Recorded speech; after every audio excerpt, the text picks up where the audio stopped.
নমস্কার, আমাদের চ্যানেল ফসলে আপনাদের প্রত্যেককে স্বাগত।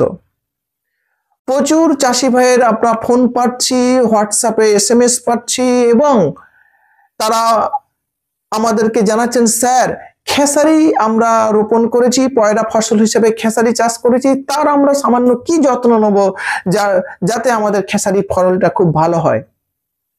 তো এই নিয়ে আজকের আপনাদের খেসারি যারা পয়রা হিসেবে ফেলেছেন তার অন্তর্বর্তী পরিচর্যা যা সামান্য একটু আপনারা যদি করেন তাহলে আপনারা অতিরিক্ত ফলনটা পেতে পারেন, সেই বিষয়ে আপনাদের আজকের আলোকপাত করব। প্রত্যেককে আবার স্বাগত জানাই।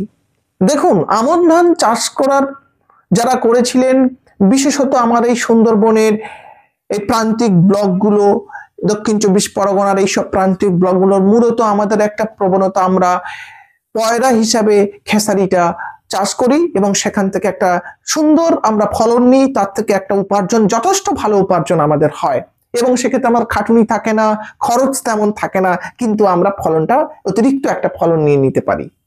যে খেসারিটা আপনি চাষ করলেন আমন ধানের পরে, এটার কৃষিক্ষেত্রে এর বিরাট ভূমিকা।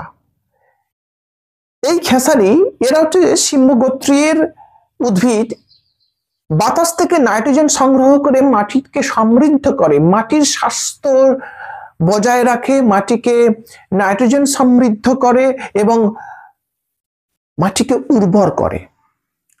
আমন ধানের পরে এই যে খেসারি, এটাকে এই যে শস্য পর্যায়টা আপনারা মেনটেন করলেন, এতে একদিকে যেমন মাটির স্বাস্থ্য ভালো থাকলো, অন্যদিকে আপনারা অতিরিক্ত একটা ইনকামের মুখ দেখতে পেলেন এবং অতিরিক্ত একটা ফসল সেখান থেকে নিয়ে নিলেন। তা এখানে প্রচুর চাষি ভাই আমাদেরকে অফিসে আসেন এবং আমাদেরকে প্রতিনিয়ত বলেন, স্যার এখানে আমরা কি ধরনের পরিচর্যা করলে আমরা ফলনটা আরো ভালো পেতে পারি।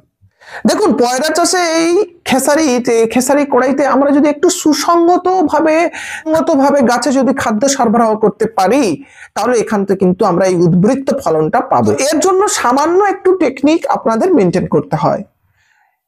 খেসারি পয়রা চাষে আমাদের কোনো সার, ওষুধ, আনাতানার এসব কোনো প্রয়োজন পড়ে না, যার ফলে আমরা গাছকে এই যে সুসংহত খাদ্য যে খাবো, এর মধ্যে ফলিয়া স্প্রের মাধ্যমে, অর্থাৎ পাতায় স্প্রের মাধ্যমে আমরা এদেরকে খাদ্যটা পৌঁছে দিতে পারি। তো এর জন্য সর্বপ্রথম আমাদের যেটা করতে হবে, খেসারির রোপণে 30 থেকে 40 দিনের মাথায় আপনারা অবশ্যই ভাবে 2% ইউরিয়া বা ডিএপি বা 19-19-19 আপনারা স্প্রে করতে পারেন। অর্থাৎ প্রতি লিটার জলের জন্য 20 গ্রাম ডিএপি বা ইউরিয়া বা 19-19-19 আপনারা দ্রবণ তৈরি করে স্প্রে করতে পারেন এবং প্রতি বিঘার জন্য ন্যূনতম 40 লিটার জলের আবশ্যক।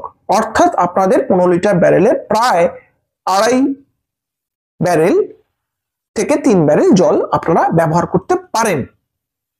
তো প্রত্যেকটি ব্যারেলের জন্য 300 গ্রাম করে আপনাদের এই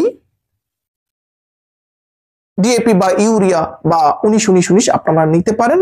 সবচেয়ে ভালো হয় জেনে নেবেন কত ব্যারেল আপনাদের জল লাগছে। আমি ধরে নিলাম, একটা উদাহরণ দিয়ে বুঝিয়ে দিই। ধরুন কারোর খেসারির ক্ষেতে 5 ব্যারেল জলের প্রয়োজন, তাহলে প্রতি ব্যারেলের জন্য 300 গ্রাম, তাহলে 5 ব্যারেল জন্য 3×5 = 15, অর্থাৎ 1.5 কেজি প্রয়োজন। সেই 1.5 কেজি ইউরিয়া, ডিএপি বা 19-19-19 আপনারা একটা পাত্রে আগের দিন ভিজিয়ে দেবেন, পরের দিন 5 মগ জলে ভিজিয়ে দেবেন, পরের দিন প্রতি ব্যারেলের জন্য ভালো করে দ্রবণটি গুলে নিয়ে 1 মগ করে প্রতি ব্যারেলে দিয়ে আপনারা সুন্দর করে স্প্রে করবেন।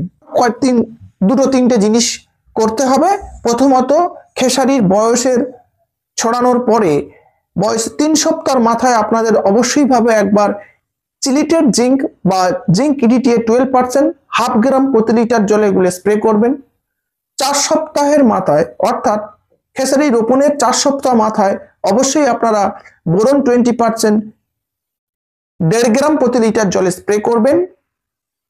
আর খেসারি রোপণের 5 সপ্তাহ মাথায় অবশ্যই আপনারা অ্যামোনিয়াম মলিবডেট অর্থাৎ মলিবডেনাম 1/2 গ্রাম প্রতি লিটার জলে স্প্রে করবেন।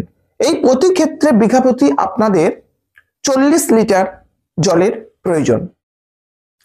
আর একটা কথা মাথায় রাখবেন, আপনারা যখন এইসব অনুখাদ্য বা এগুলো প্রয়োগ করবেন সেই সময় দেখবেন সেখানে যদি পচা ধসার আক্রমণ প্রচুর হয়ে থাকে তাহলে দয়া করে করবেন না।